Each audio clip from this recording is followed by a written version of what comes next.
Namaste Vasudevaya Narayanam Namaskritya Naram Chaiva Narottamam Devim Saraswatim Vyasam Tato Jayanti Nashtaprayeshu Bhadreshu Nityam Bhagavata Sevaya Bhagavati Uttam Shloke Bhaktir Bhavati Naishtiki. So continuing with the discussion on Srimad Bhagavatam, Canto 10, Chapter 8, Lord Krishna shows the universal form within his mouth. Text number 32 onwards. Ekada Kridamanaste Ramadya Gopadarka Krishno Mridam Bhakshitavana Iti Matre Nyavedayan. One day while Krishna was playing with his small playmates, including Balaram and other sons of the Gopas, all his friends came together and lodged a complaint to Mother Yashoda. Mother, they submitted, Krishna has eaten earth. Now here is another of Krishna's transcendental activities invented to please the gopis. First, a complaint was lodged with Mother Yashoda about Krishna's stealing. Now Mother Yashoda did not chastise him. Now, in an attempt to awaken Mother Yashoda's anger so that she would chastise Krishna, another complaint was invented, that Krishna had eaten earth. So can we imagine every single day there would be complaints coming of Krishna? You think your kids are naughty? Krishna is trillion and gazillion times more naughty than your kids. And how much complaints Yashoda Maya must be getting, and how fed up she must be getting of Krishna. Now Krishna had eaten earth. Sagrihita kare Krishna upalabhya hitashini Yashoda bhai sambranta prekshana sham abhashata. Upon hearing this from Krishna's playmates, Mother Yashoda, who was always full of anxiety over Krishna's welfare, picked Krishna up with her hands to look into his mouth and chastise him. Her eyes fearful, she spoke to her son as follows. Now this pastime happened at, there's a place called Brahmanda Ghat.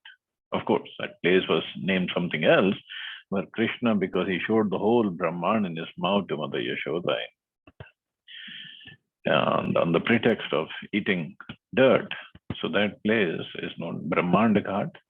Beautiful ghat of Yamuna, and there's a beautiful temple. And in the temple, deity of Krishna is there, and he's called what? Brahmanda Bihari. It's near Gokul. So maybe next time when we go to Braj, we can visit that place. Kasvan mridam adantatman bhavan bhakshitavan raha vadanti tavaka hi ete kumaraste agrajo api ayam. Dear Krishna, why are you so restless that you have eaten dirt in a solitary place? This complaint has been lodged against you by all your playmates, including your elder brother Balaram. How is this? Mother Yashoda was agitated by Krishna's restless misbehavior. Her house was full of sweetmeats. Why then should the restless boy eat dirt in a solitary place? Krishna replied, my dear mother, they have plotted together and lodged a complaint against me so that you will punish me. My elder brother Balaram has joined them. Actually, I have not done this. Take my words as true. Do not be angry and chastise me.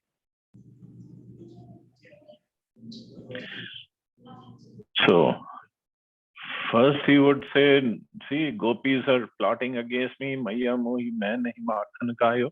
And now he's saying, Maya mohi main nahi mati khayo. And he's saying, Balram is also against me. Actually, Krishna and Balram, when they played together, they would always be on the opposite teams. Of course, in the background, Krishna is playing with Balramji, but they would always be in the opposite teams. And Balram wanted to just not chastise him, but tease him, and he would tell him that Nanda Baba is fair in complexion, Yashoda Maya is fair in complexion, but you are dark, so you cannot be Nanda and Yashoda's son. I am Nanda and Yashoda's son. So, and also every day the teasing would go on and the play would go on, and this is wonderful pastime. And all these places are near Gokul. Of course, when they moved to Nandgaon, again, more and more pastimes. But all these baby pastimes happened near Gokul. Naham bhakshitavanamba sarve mithya sina yadi satyagirastarhi samaksham pashyame mukham. Lord Krishna replied, My dear mother, I have never eaten dirt. All my friends complaining against me are liars. If you think that they are being truthful, you can directly look into my mouth and examine it. Krishna presented himself as an innocent child to increase the transcendental ecstasy of maternal affection. As described in the Shastra, Tadan Bhayam Mithiyoktir Vatsalya Rasapokshika. This means that sometimes a small child speaks lies. For example, he may have stolen something or eaten something, yet deny that he has done so. We ordinarily see this in the material world, but in relation to Krishna, it is different. Such activities are meant to endow the devotee with transcendental ecstasy. Now, the ecstasy cannot mean like we think of ecstasy, like, oh, it has to be happy. But Yashoda Maya, getting angry, getting fearful that he has eaten dirt, and she must be thinking, oh, if he has eaten dirt, his tummy will get upset, and then he will get sick. But this is the ecstasy because it increases a maternal affection for Krishna. The Supreme Personality of Godhead was playing as a liar and accusing all the other devotees of devotion of being liars. Stated in Srimad Bhagavatam, Kritya Punya Panja. A devotee may attain such an ecstatic position after many, many births of devotion service. Persons who have amassed the results of a vast amount of pious activities can attain the stage of associating with Krishna and playing with him like ordinary playmates. One should not consider these transactions of transcendental service to be untruthful accusations. One should never accuse such devotees of being ordinary boys speaking lies, for they attained the stage of associating with Krishna by great austerities. So they are not ordinary boys. And similarly, when we go to Braj, when we go to any dham, Braj, Ayodhya, Jagannath Puri, Dwarka, or anywhere, the residents of dham, they're not ordinary people. They've attained that position, being born in the dham and living in the dham after tremendous austerities, tremendous amount of austerities. So those who are there, Brajvasis, either they're born there or they're moved there, they're not ordinary people. So we got to be careful when dealing with them. Of course, Prabhupada said, don't get cheated by them either. That's a different story, but they're not ordinary. And obviously different acharyas, when they describe these pastimes, they can present it in such a way that Krishna did not lie. He never lies. So whatever he says is truth, is a supreme truth. And if he says, I have not eaten dirt, means he has not eaten dirt.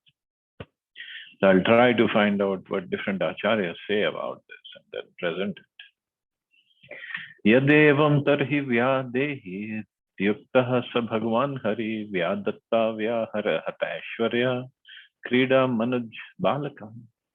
Mother Yashoda challenged Krishna, if you have not eaten dirt, then open your mouth wide. When challenged by mother in this way, Krishna, the son of Nanda Maharaj and Yashoda, to exhibit pastimes like a human child, opened his mouth. Although the Supreme Personality of Godhead, Krishna, who is full of all opulences, did not disturb his mother's maternal affection, his opulences was automatically displayed, for Krishna's opulences never lost at any stage, but is manifest at the proper time. So without disturbing the ecstasy of his mother's affection, Krishna opened his mouth and displayed his own natural opulences. When a person is given varieties of food, There may be 101 varieties, but if one likes ordinary sharp spinach, he prefers to eat that. Similarly, although Krishna was full of opulences, now by the order of Mother Yashoda, he opened wide his mouth like a human child and did not neglect the transcendental humor of maternal affection. So Mother Yashoda says, okay, open your mind. And he opened his mind. Opened his mouth. Satatra dadrishe vishvam jagatasthasnu chakham disha sadri dvipabdi golam savyave Need udarakam yotish chakram jalam tejo nabhasvan vyadevacha vaikarikani indriyani manum matra gunastraya etad vichitram sahajiva kala swabhava karmasya linga bhedam suno stano viksha vidaritasye vrajam sahatma manam avapashankam. When Krishna opened his mouth wide by the order of Mother Yashoda, she saw within his mouth. Now, what did she see? She did not see some particles of dirt.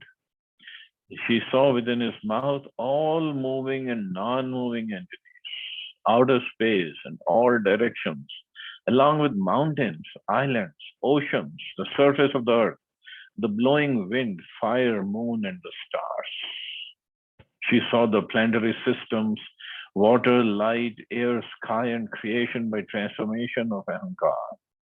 She also saw the senses, the mind, sense perception, and the three material qualities, goodness, passion, and ignorance.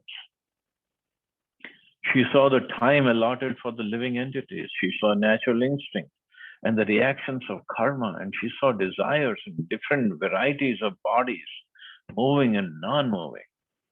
Seeing all these aspects of the cosmic manifestation along with herself and Vrindavan Dham, she became doubtful and fearful of her son's nature. Now, okay, seeing the gross physical things is one thing. Now, can we imagine her seeing the senses, the mind, sense perception, and three material qualities, goodness, passion, and ignorance? She saw the time allotted for the living. Can you imagine what kind of vision she had? And this all in the little mouth of Krishna. Now we saw earlier in Bhagavatam the description of the universe and how big the universe is and how big the different planets are, and nothing less than million yojans or this or that. And she saw everything there in the little mouth of Krishna. And there she saw Vrindavan Dham also, and she saw herself also looking inside mouth of Krishna. So Krishna was also there. Of course, this is boggling, mind-boggling for anybody. All the cosmic manifestations consisting of the gross and subtle elements as well as the means of their agitation. The three gunas, the living entity, creation, maintenance, annihilation, and everything going on in the external energy of the Lord. All this comes from the Supreme Personality of Godhead, Govinda. Everything is within the control of the Supreme Personality of Godhead. This is confirmed in Bhagavad Gita, Maya Dhakshena Prakriti, Suyate Sacharacharam. Everything in the material nature, Prakriti, works under his control. Because all these manifestations come from Govinda, they could all be visible within the mouth of Govinda. Quite astonishingly, Mother Yashoda was afraid because of intense maternal affection. She could not believe that within the mouth of her son, such things could appear. Yet she saw them, and therefore she was struck with fear and wonder. What is this? And she was fearful of her son's nature. Who is this boy? Kim swapna etadud deva maya, kimva madiyo bat buddhi moha, atho amusyava mamarabha kasya, ya kasyan ot patka atma yoga. Mother Yashoda began to argue within herself. Is this a dream or is it an illusory creation by the external energy? Has this been manifested by my own intelligence or is it some mystic power of my child? When Mother Yashoda saw this wonderful manifestation within the mouth of her son, she began to argue within herself about whether it was a dream. Then she considered, I'm not dreaming because my eyes are open. I'm actually seeing what is happening. I'm not sleeping, nor am I dreaming, then maybe this is an illusion created by Deva Maya. But this is also not possible. For demigods, what business would the demigods have showing such things to me? So it cannot be illusion. I'm an insignificant woman with no connection with the demigods. Why should they take the trouble to put me into Dev Maya? That's also it's not possible. Then Mother Yashoda considered whether the vision might be due to bewilderment. I'm in perfect health. So she's thinking, I'm not diseased. Why should there be any bewilderment? It's not possible that my brain is deranged, since I'm ordinarily quite fit to think. Then this vision must be due to some mystic power of my son, as predicted by Garga Muni. Thus, she finally concluded that the vision was due to her son's activities and nothing else. So this is some mystic power. अथो यथा वन्न वितर्क गोचरम चेतो मनः कर्म वचोभिरंजसा यदाश्रयम येन यतः प्रतीयते सुदुर्विभाव्यम प्रणतास्मि तत्पदम. Therefore, let me surrender unto the Supreme Personality of Godhead and offer my obeisances unto Him, who is beyond the conception of human speculation, the mind, activities, words, and arguments, who is the original cause of this cosmic manifestation, by whom the entire cosmos is maintained, and by whom we can conceive of its existence. Let me simply offer my obeisances, for He is beyond my contemplation, speculation, and meditation. He is beyond all of my material activities.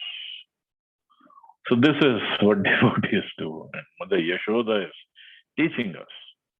Anything extraordinary, any problem, any disturbances, just take shelter of Krishna. But of course, here she is taking shelter of Narayan. But for us, just take shelter of Krishna. Krishna, Krishna's holy name, non-different, just take shelter. That's it. Just chant. So Prabhupada says, one simply has to realize the greatness of the Supreme Personality of Godhead. One should not try to understand Him by any material means, subtle or gross. Mother Yashoda, being a simple woman, could not find out the real cause of the vision. Therefore, out of maternal affection, she simply offered obeisances unto the Supreme Lord to protect her child. She must be thinking, oh, my child is in trouble somehow or other. She didn't know. He's a protector of everybody. But that's Mother. She could do nothing but offer obeisances to the Lord. It said, Achintya khalu ye bhava natans tarkena yojayet. One should not try to understand the supreme cause by argument or reasoning. When we are beset by some problem for which we can find no cause, there is no alternative than to surrender to the Supreme Lord and offer Him our respectful obeisances. Then our position will be secure. This was the means adopted in this instance by Mother Yashoda. Whatever happens, the original cause is the Supreme Personality of Godhead. When the immediate cause cannot be ascertained, let us simply offer our obeisances at the lotus feet of the Lord. Mother Yashoda concluded that the wonderful things she saw within the mouth of her child were due to him, although she could not clearly ascertain the cause.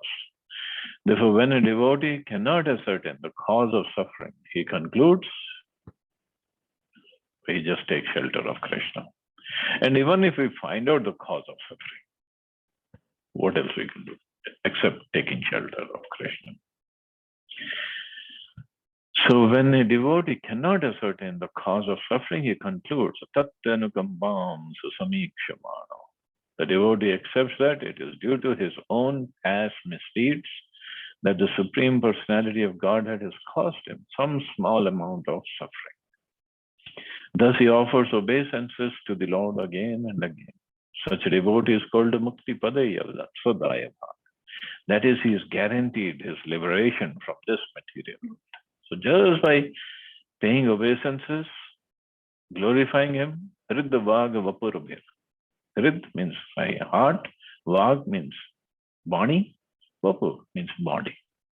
He just pays obeisances. That's it. As stated in Bhagavad Gita, matra sparshastu konteya. We should know that material suffering due to the material body will come and go. Therefore, we must tolerate the suffering and proceed with discharging our duty as ordained by our spiritual master. And that's it. That's the only way to get out of this material suffering. But what we do, we try to find whom to blame. And we have the whole world to blame except ourselves for anything that goes wrong in our life. And that's when we continue with our material suffering, birth after birth. Aham mamasu patiresh me suto vrajeshwarasya khil vittapasati gopyascha gopah sah godhanascha me yan mayetham kumati same gatihi. It's by the influence of the Supreme Lord's Maya that I am wrongly thinking that Nand Maharaj is my husband, that Krishna is my son, and that because I am the queen of Nanda Maharaj, all the wealth of cows and calves are my possessions, and all the cowherd men and their wives are my subjects. Actually, I am also eternally subordinate to the Supreme Lord. He is my ultimate shelter. So this is what Mother Yashoda is thinking. Following in the footsteps of Mother Yashoda, everyone should follow this mentality of renunciation. Whatever we possess, wealth, prestige, or anything else, belongs not to us, but to the Supreme Personality of Godhead, who's ultimate shelter of everyone and the ultimate owner of everything. As stated by the Lord himself in Bhagavad Gita, Bhoktaram Yakitapasam. A person in full consciousness of me, knowing me to be the ultimate beneficiary of all sacrifices and austerities, the Supreme Lord of all planets and demigods, and the benefactor and well-wisher of all living entities, attains peace from the pangs of material miseries. So, so when we have any situation, whether happy or not, we should understand ultimately everything belongs to the Lord, not to us. And that's when he gyatva mam shantim richyati, attains peace. Otherwise, there is no way we can attain any peace. We should not be proud of our possessions. As expressed by Mother Yashoda herein, I'm not the owner of possession. The opulent wife Nanda Maharaj, the estate, the possessions, the cows and the calves, and the subjects like the gopis and cowherd men are all given to me. One should give up thinking of my possessions, my son and my husband. Nothing belongs to anyone but the Supreme Lord. Only because of illusion do we wrongly think I am existing or everything belongs to me. Thus Mother Yashoda completely surrendered unto the Supreme Lord. For the moment she was rather disappointed, thinking my endeavors to protect my son by charity and other auspicious activities are useless. The Supreme Lord has given me many things, but unless he takes charge of everything, there is no assurance of protection. I must therefore ultimately seek shelter of the Supreme Personality of Godhead. He takes, as stated by Prahlad Maharaj, Balasya nehi sharanam pitaro narsimha. Father and mother cannot ultimately take care of their children until Krishna takes care. One's land, home, wealth, and all of one's possessions belong to the Supreme Personality of Godhead. Although we wrongly think I'm this and these things are mine. So this is what Mother Yashoda is thinking. And ultimately, by thinking this, what she wants? She wants Krishna's protection in every way possible. Itham vidit tattvayam gopikayam saishvara vaishnavim vyatanon mayam putra snehamayim vidhu. Mother Yashoda, by the grace of the Lord, couldn't understand the real truth. But then again, the Supreme Master, by the influence of the internal potency, Yogamaya, inspired her to become absorbed in intense maternal affection for her son. Although Mother Yashoda understood the whole philosophy of life, at the next moment she was overwhelmed by affection for her son by the influence of Yogamaya. Unless she took care of her son Krishna, she thought, how could he be protected? She could not think otherwise that she forgot all her philosophical speculations. This forgetfulness is described by Srila Vishwanath Chakravarti Thakur as inspired by the influence of Yogamaya. Materialistic persons are captivated by Mahamaya, whereas devotees, by the arrangement of the spiritual energy, are captivated by Yogamaya. Why Yogamaya came at that time? Because Krishna thought, what is this mother doing? She is thinking of all the different philosophical points, but I need her love. I need her caring. I need her affection. And also another thing, when Devaki saw Krishna's form as wonderful, opulent Vishnu, she started praying obeisances and praying to the Lord. Arjun, when he saw the universal form, so far he was a friend, but when he saw the universal form, he started praying, he started asking for forgiveness. Oh Krishna, I called you so many names, Yadav and this or that, please forgive me. He forgot all his friendship. But the Yashoda, she did not pray to Krishna. She always thought, Krishna is my baby. She's praying to Lord Narayan for protection and for all different thinkings. But she never prayed to Krishna. That's her maternal love.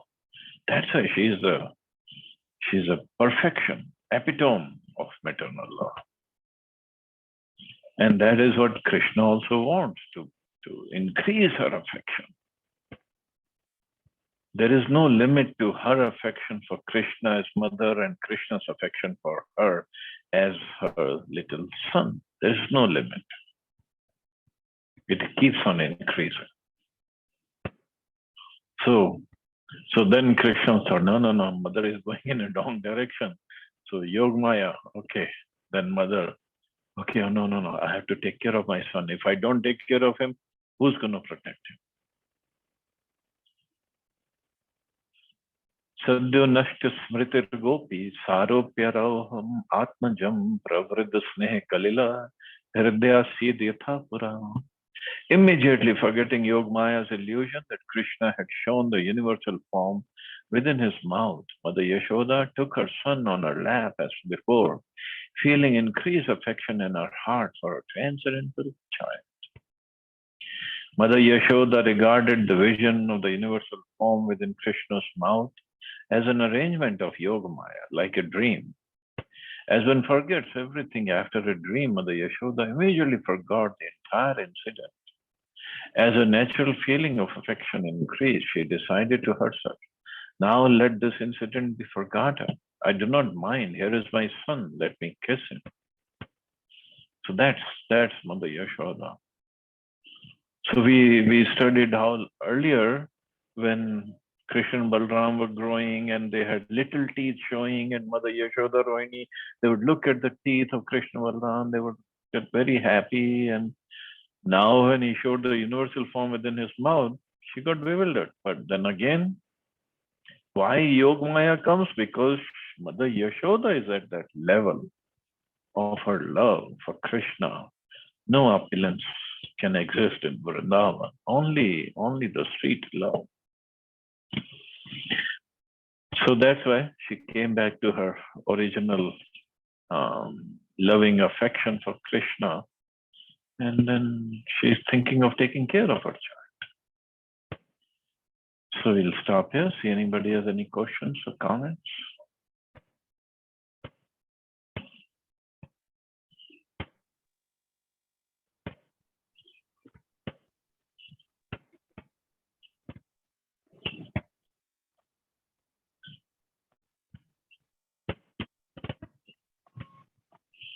Hare Krishna. Okay, so we'll stop here. You all have a safe and wonderful Hare Krishna. Jai Srila Prabhupada. Hare Krishna. Thank you.